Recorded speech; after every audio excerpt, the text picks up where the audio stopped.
Olá, meus queridos, estamos de volta, dando sequência ao nosso estudo. Agora, nós vamos falar sobre a questão da ação penal nos crimes de lesão corporal leve e lesão corporal culposa praticados no contexto da Lei Maria da Penha. Pessoal, primeiro detalhe aqui, perfeito? Nós vimos que lesão corporal culposa, ela não é abrangida no contexto da violência doméstica e familiar contra a mulher. Por quê? Ora, porque aquelas violências, na verdade, elas devem ser praticadas de forma dolosa, de modo que nós não podemos dar o tratamento rigoroso da Lei Maria da Penha para crimes em sua modalidade culposa. Então, a primeira coisa que você tem que compreender é que a Lei 9.099 de 95, que traz o Juizado Especial Cível e o Juizado Especial Criminal, ela não se aplica à Lei Maria da Penha. Então, primeiro detalhe aqui, tá? Só fazer um esqueminha para vocês entenderem melhor. A Lei 9.099/95, portanto, que trata do GCRIM, ela traz uma peculiaridade. O GCRIM, ele trabalha com infrações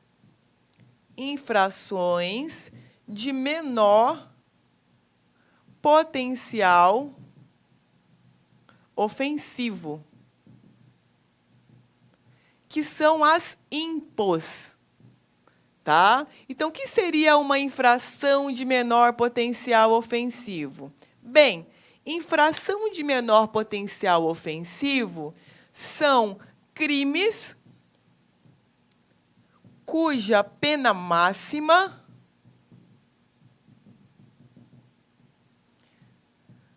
não exceda a 2 anos. Ou contravenções penais, seja qual for a pena. Perfeito? Então, contravenções penais, a gente tem uma lei de contravenções penais. Então, exemplo, professora, jogo do bicho, ok? É um exemplo de contravenção penal.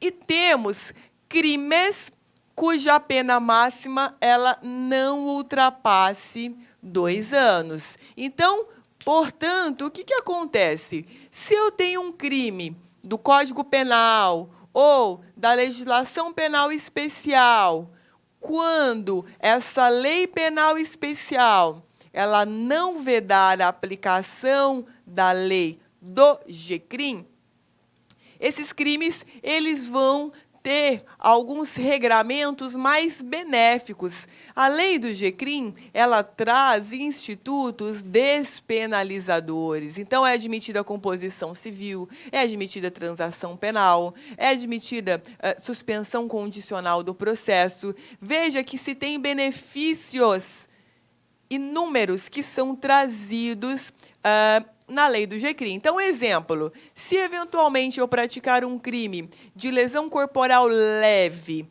fora do contexto da Maria da Penha, por exemplo, se eu realizar ali uma transação penal com o Ministério Público, uma prestação de serviços à comunidade, por exemplo, vejam vocês que eu não serei processada criminalmente. Então, o que acontece?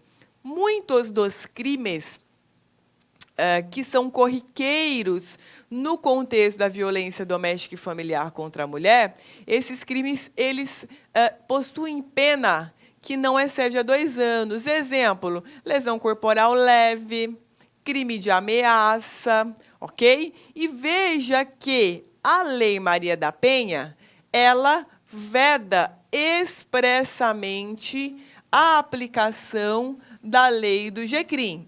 Então, veja, nós temos um dispositivo na lei Maria da Penha que exatamente veda a aplicação dos institutos despenalizadores. E, diante desse contexto, o que acontece? Segundo detalhe, a lesão corporal culposa, quando praticada contra a mulher, nesse caso, nós não vamos aplicar o regramento da Lei Maria da Penha, que veda a aplicação da lei do GCRIM. Por quê, gente?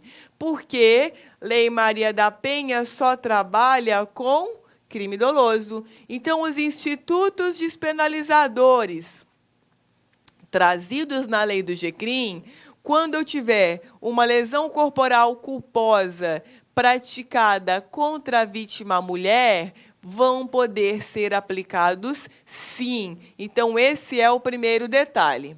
Agora, se eu tenho uma lesão corporal leve dolosa no contexto da violência doméstica, nós vamos ter uma ação penal pública incondicionada. Veja que aqui nesse particular, o que acontece, tá? O crime de lesão corporal leve, ele é um crime de lesão corporal leve, lá do 129 caput, e esse é um crime que é condicionado à representação. Então, essa representação, esse termo de representação que é confeccionado pela vítima, é uma anuência por parte da vítima para que o promotor ofereça essa denúncia. Maravilha.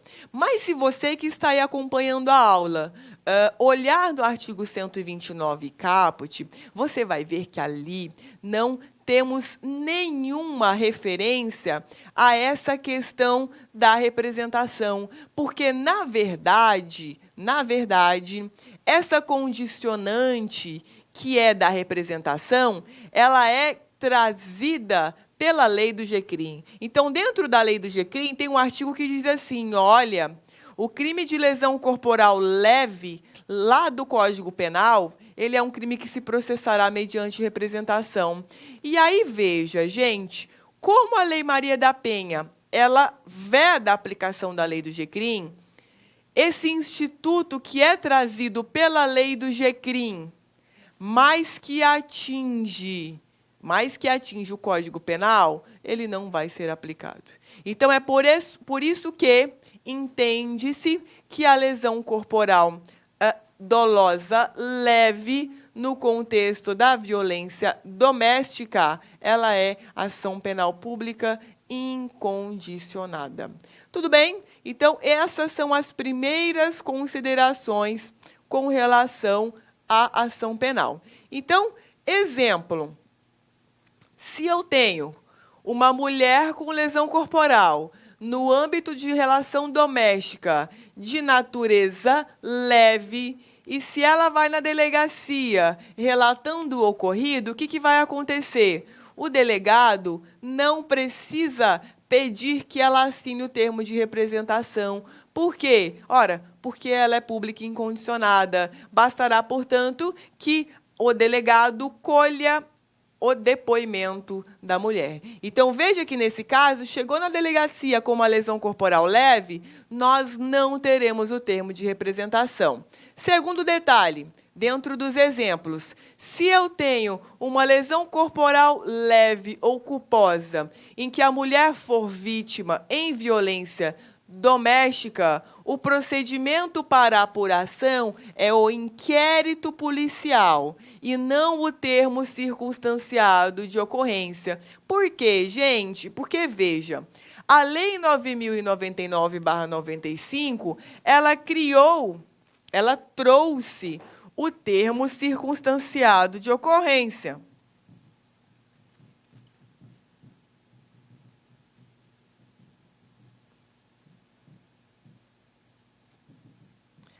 E esse termo circunstanciado de ocorrência, ele é uma peça administrativa, porque conduzida e feita pelo delegado de polícia, ela é mais informal e ela serve como substitutivo do inquérito policial naquelas hipóteses em que eu tenho crime cuja pena máxima não exceda 2 anos. Então, veja, se eu tenho uma impo, o delegado, ao invés de instaurar o inquérito, me perdoem, né? Ele vai, na verdade, lavrar um termo circunstanciado, essa é a regra. Mas veja, como a Lei Maria da Penha veda a aplicação da lei do GCRIM, o delegado terá, nesse caso, portanto, que instaurar um inquérito policial. Então, veja, lesão corporal de natureza leve ou culposa vai ter que ser instaurado um inquérito policial ao invés de ter sido lavrado esse procedimento que é menos complexo, que é denominado termo circunstanciado de ocorrência. Maravilha? Terceiro exemplo, terceiro detalhe aqui. Se eu tenho mulher sofrendo lesão leve e ela depois se reconcilia com o marido e ela procura o delegado, o promotor ou o juiz dizendo que não quer que o inquérito ou o processo tramite, ou seja, ela quer acabar com aquele inquérito, ela quer acabar com aquele processo, veja, esse pedido da mulher não terá efeito nenhum. Por quê? Porque a ação é penal incondicionada. Então, ainda assim, o agressor ele será processado e julgado. Tudo bem? E para finalizar os exemplos práticos, mais 2. Se eu tenho um vizinho que presencia a mulher apanhando do marido e esse vizinho comunica à polícia, o delegado ele é obrigado a instaurar o inquérito para apurar o fato, ainda que contra a vontade da mulher. Então, veja, a vontade da mulher ofendida passa a ser irrelevante. Então, você está lá na sua casa, sua vizinha sofreu, ela apanhou, e você comunica isso para o delegado vai instaurar o inquérito e vai investigar essa violência física, sim, ok? Por quê? Porque é uma ação penal pública incondicionada, ok? E veja, não podemos generalizar dizendo que todos os crimes praticados no contexto da violência doméstica são de ação penal pública incondicionada. Não, nós temos hipótese de crime que, embora seja praticado no contexto da violência doméstica, ele continua sendo condicionado à representação. Então, veja, exemplo, professora, ameaça, tá? Então, veja, é errado dizer que todos os crimes praticados contra a mulher são ação penal pública incondicionada. Continuam existindo crimes praticados contra a mulher no contexto da violência doméstica que são de ação penal pública condicionada e que, portanto, exigem representação. Exemplo, professora, crime de ameaça. Artigo 1.4. Ai, gente, agora vocês vão só me perdoar, mas, salvo engano, é 147 do CP. Se não for o 7 aqui, o 6, tá? Me perdoem. Detalhe, com a lei nova que alterou o Código Penal, hoje, estupro não é mais ação penal pública condicionada à representação. Hoje, qualquer crime sexual ele é de ação penal pública incondicionada, ainda que a vítima seja maior de 18 anos. Então, isso refletiu aqui no objeto do nosso estudo. Maravilha? Então, o exemplo que nós temos agora, que restou, de ação penal pública condicionada à representação no âmbito da violência doméstica é tão somente o crime de ameaça. Nas provas, eles sempre cobravam ameaça e estupro. Agora, estupro não mais, com essa alteração que houve no Código Penal. Maravilha? Trouxe aqui para vocês, né, uma súmula. Então, veja, se eu tenho ameaça praticada pelo marido, a ação continua sendo pública condicionada à representação. Esse é o teor da súmula 542, perfeito? Então, veja, o delito de lesão corporal praticado com violência doméstica contra a mulher é sempre ação penal pública incondicionada. Porque o artigo 88, o que ele diz? Bom, o 88 é aquele que altera o Código Penal para dizer que lesão é ação penal pública condicionada à representação. A lesão leve. E veja, como a Lei Maria da Penha veda a aplicação do 9.099, ela bloqueia esse benefício, esse termo, essa necessidade de representação que é trazida, tá, na lei do GCRIM. Ou seja, tudo aquilo que nós já conversamos, mas agora eu coloquei aqui no material de vocês. Tudo bem? E temos aqui ainda, dentro desse contexto processual, as questões relacionadas à retratação da representação dos crimes praticados no contexto da violência. Então, exemplo, ameaça.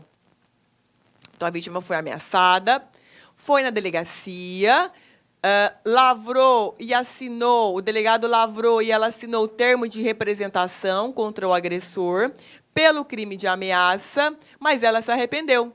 Veja, nesse caso, a gente vai aplicar o artigo 16. Nas ações penais públicas condicionadas à representação da ofendida, de que trata essa lei, só é admitida a renúncia à representação quando, gente, na frente do juiz, em audiência designada só para essa finalidade, antes do recebimento da denúncia. Guardem esse marco temporal. Antes do recebimento da denúncia. Gente, isso aqui cai em prova o tempo todo, perfeito? Então, antes do recebimento da denúncia. Então, é possível a retratação? É possível a retratação. Então, você vai se recordar do crime de ameaça. Nesse caso, é uma audiência só para isso. A vítima vai estar lá acompanhada de defensora pública ou defensora constituída. Na frente do juiz, ela vai se retratar dessa representação. Maravilha, pessoal? Então, com essas considerações, nós encerramos os aspectos relacionados à ação penal no contexto da Maria da Penha, perfeito? E agora adentramos num tema novo, que são as medidas protetivas, ou seja, noticiado para o delegado qualquer uma daquelas violências que nós estudamos, nós vamos ter uma comunicação do fato ao juízo especializado da violência doméstica, para daí sejam implementadas essas medidas protetivas. Então, elas protegem a vítima mulher. Logo, elas têm uma natureza cautelar, elas são sujeitas à cláusula de reserva de jurisdição, ou seja, só quem pode aplicar medida protetiva é o magistrado, delegado, ele não pode fazer isso, perfeito? E temos os requisitos, que é o perigo do cometimento de novo crime e o perigo da liberdade que o agressor poderá trazer para a ofendida. Maravilha! Então, esses são os requisitos para a aplicação das medidas protetivas. E nós temos várias trazidas e inauguradas aqui no artigo 19. Veja, as medidas protetivas de urgência poderão ser concedidas pelo juiz a requerimento do promotor ou a pedido da própria ofendida. As medidas protetivas de urgência poderão ser concedidas imediatamente, independentemente da audiência das partes e de manifestação do Ministério Público, devendo este ser prontamente comunicado. Como assim? Ora, o delegado comunicou para o juiz.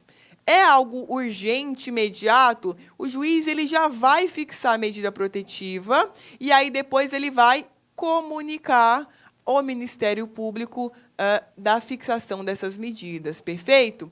Depois, parágrafo 2º, as medidas protetivas de urgência serão aplicadas isolada ou cumulativamente e poderão ser substituídas a qualquer tempo por outras de maior eficácia, sempre que os direitos reconhecidos forem ameaçados ou violados. Então, veja, o magistrado ele pode acumular várias medidas. Então, exemplo, afastamento de tantos metros da mulher, proibição de entrar em contato com qualquer meio de comunicação, às vezes, proibição de se dirigir a palavra, não só à vítima, mas também a seus familiares. Então, veja que o magistrado ele vai acumulando várias medidas protetivas. Maravilha? No parágrafo 3º, nós temos, inclusive, que a requerimento do promotor ou da própria ofendida, o juiz ele pode conceder novas medidas protetivas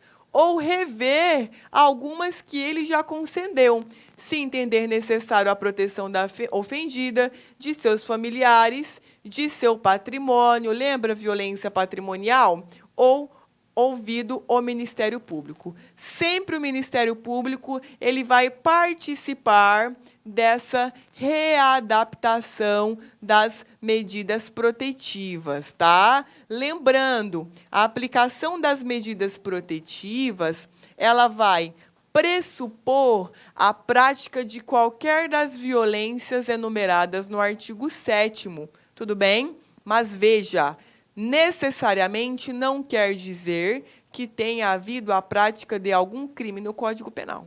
Então, como eu disse a vocês, as violências, elas são independentes dos crimes. Tudo bem? Então, guardem esse detalhe, que inclusive eu trouxe aqui no material de vocês. Ok? Agora, já passando para uma análise das medidas protetivas em espécie, nós temos lá, com relação ao agressor, as disposições do artigo 22.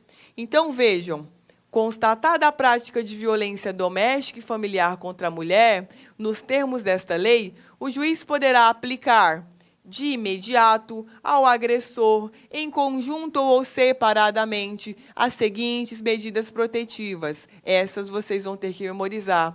Inciso 1º, suspensão da posse ou restrição do porte de armas com comunicação ao órgão competente. Então, exemplo, o agressor ou agressora são integrantes das Forças Armadas ou da Segurança Pública. Então, veja que, nesse caso, o juiz ele vai determinar a suspensão do porte dessa arma e vai comunicar à Secretaria de Segurança Pública sobre o ocorrido. Perfeito? Também são medidas protetivas: afastamento do lar, domicílio ou local de convivência com a ofendida. E veja, inciso 3º, proibição de determinadas condutas, entre as quais aproximação da ofendida, de seus familiares e das testemunhas, fixando o limite mínimo.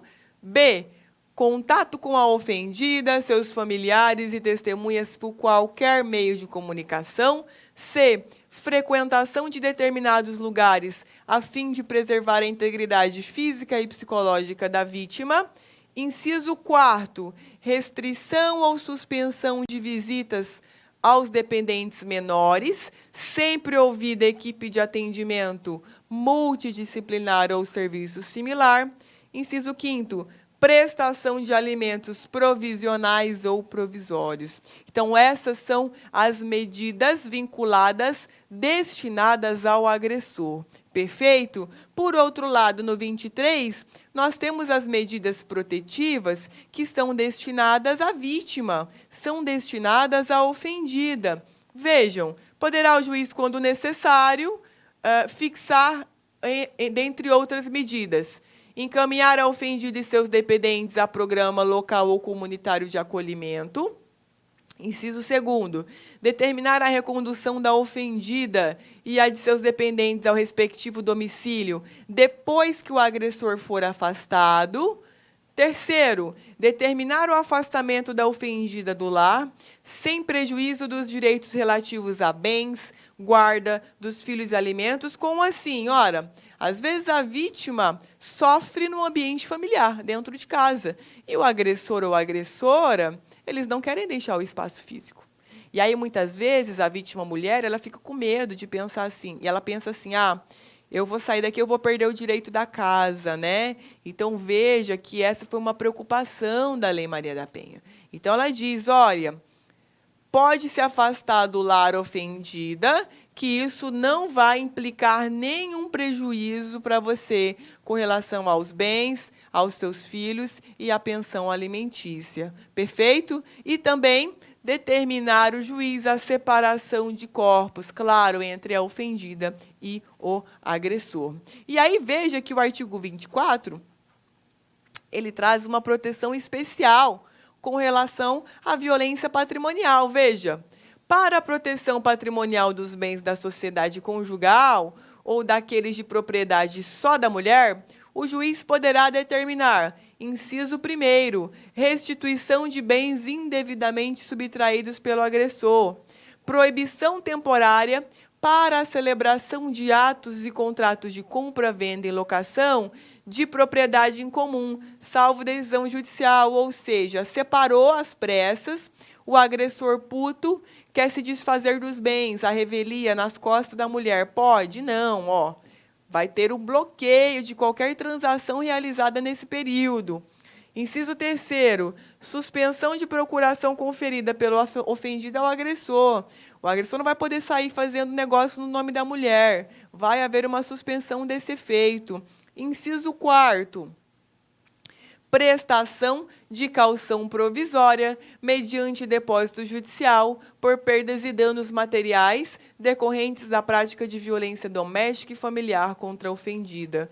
Parágrafo único. Nesses casos da procuração e do inciso 3º, o próprio juiz ele vai oficiar o cartório. Então, o juiz ele já vai mandar para o cartório dizendo, olha, se fulano tem procuração aqui em nome dela, da vítima, suspende os poderes dessa procuração por hora. Ele não vai poder gerir nenhum interesse da vítima em razão da violência que foi praticada. Tudo bem? Então, essas são as medidas protetivas.